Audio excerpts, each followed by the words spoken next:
other students and teachers. The parent was treated rudely by teachers and administrators, and the school dealt with her objections by saying the child could leave any assembly where a prayer would be said and go to a study hall for such dissidence, leaving her open to more scorn. Eventually, the school dealt with it by dismissing school before assemblies where prayer was said, and then reopening school afterward. The end result? The parents moved her to a religious school that was respectful of her beliefs. The irony aside, I was and remain appalled, especially since many Kiwis I discussed this with, including some of power and influence, thought it was the parent who was creating the problem, or at best was fomenting a tempest in a teacup. Prayer in schools was culturally acceptable in a country where the most dominant religion was Christian. The majority and tradition clearly trumped human rights.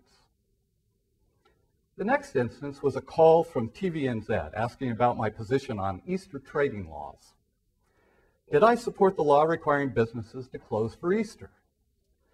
Before I could think of a more diplomatic response, I blurted out, "Hell no." The next thing I knew, they were at the church with cameras for an interview. My position is that the state should not be in the business of enforcing religious holidays unless it enforces all of them. Until they close commerce on Yom Kippur, for the month of Ramadan, and Einstein's birthday, I believe it to be an unchristian thing to do. If I thought I got hostile response to my letter to the editor, I soon learned differently. Those responses were mild to what I got from my 2 minutes of fame on national TV. This time I got hostile phone calls as well. Being a slow learner, when Brian Tamaki started pushing for New Zealand to be declared a Christian nation in response to efforts to have a national statement respecting religious diversity, I couldn't hold myself back. I wrote a perspective piece for the Herald saying I'd rather be sent to New Zealand's version of the Tower than live in a Christian nation. I've been there, done that, having come here to escape a Christian right theocracy in the United States. While this time the atheists and humanists came out of hiding to support me in print, emails, and in the blogosphere, I was still inundated with hostile letters, emails, and phone calls from my Christian brothers and sisters. My recent history might suggest I'm a typical brash American, arrogantly challenging the values of the country that has so graciously received me. I hope not. Being this outspoken is new behavior for me.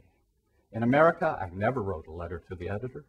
I was never interviewed on TV, and I've never put my views out for public pummeling on the op-ed side of a newspaper. What might account for my odd behavior? I think it had to do with my assumptions in choosing New Zealand as my new home. My research told me New Zealand took civil liberties seriously and honored human rights. This was borne out until the incident about prayer in public schools. That Kiwis weren't up in arms about this obvious breach in the wall separating church and state left me flummoxed. I began to wonder if my visceral reaction was because of my experience as an American, where the wall separating church and state was first built. I wondered if concern for keeping the two institutions of church and state, with their capacity to do great harm and great good, separate, just wasn't part of New Zealanders' cultural DNA. After all, New Zealand wasn't populated by people escaping religious persecution, as was true in the U.S. Perhaps that fact and her strong ties to Mother England and its established Church of England made it a non-issue.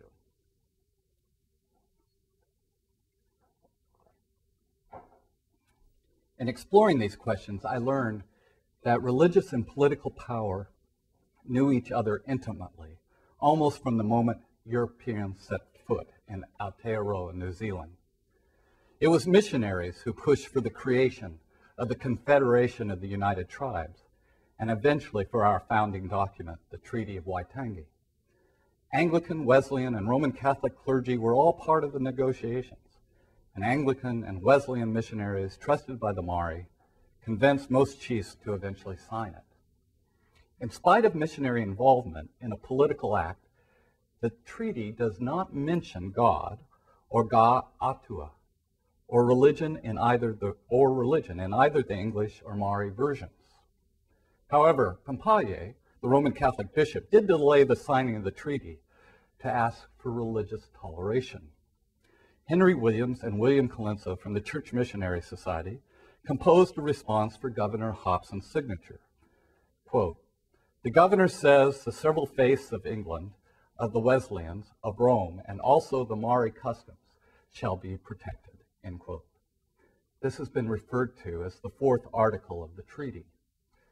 While clearly separation of church and state existed from the beginning, and religious toleration by the state was the first act of its new governor, the desire for freedom from someone else's religion was at least a day older than the treaty.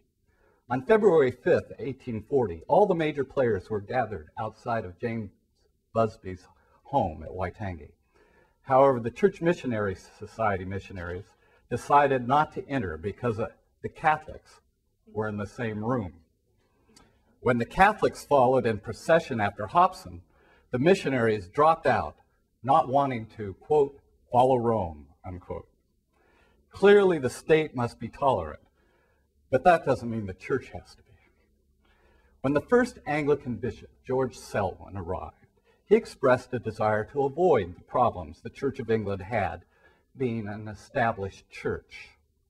When the New Zealand Church Ordinance of 1842 made provision for financial assistance from the government for the building of churches and chapels and contributions to stipends, Selwyn refused. Voluntary support was an innovation for Anglican settlers and not always popular. So in 1844, the governor moved that £200 be added to Selwyn's stipend, as well as to those of other Christian faiths. Not only did Selwyn object, so did the Roman Catholics, stating that true religion did not need the aid of people who might be heretics or infidels, nor was it right to contribute money to the tax man, which might support religions you might consider false. Following this incident, Selwyn wrote, "I am perfectly satisfied with the position the state has been pleased to place the church and myself, knowing that the state here has nothing to give the church and being able to take care that it takes nothing from us." Thanks to Selwyn and other religious leaders, by 1854, the colonial legislature was refusing support of churches on the grounds of maintaining perfect civil equality of all the religious denominations. Clearly, thanks to the church, freedom of religion and separation of church and state are part of New Zealand's DNA. If there was any doubt, the New Zealand Bill of Rights Act of 1990 confirms it. Everyone has the right to freedom of thought, conscience, religion, and belief, including the right to adopt and hold opinions without interference. Government guidelines for implementing the Act include this admonition. These sections may be interpreted to include freedom from religion. That is, the government cannot be seen to take sides in matters of religion or belief or opinion. Government support for public education would clearly seem to prohibit sponsored prayer as opposed to religious studies in a public school, as to do so would violate everyone's right to freedom from religion. Clearly, separation of church and state and the desire for freedom of and from religion are integral to New Zealand's DNA. So why is there no concern when the law is violated, even in what may seem an inconsequential matter? The only conclusion I can reach is that to date, such violations have not had a significant impact on New Zealand society. As the Human Rights Commission rightly notes,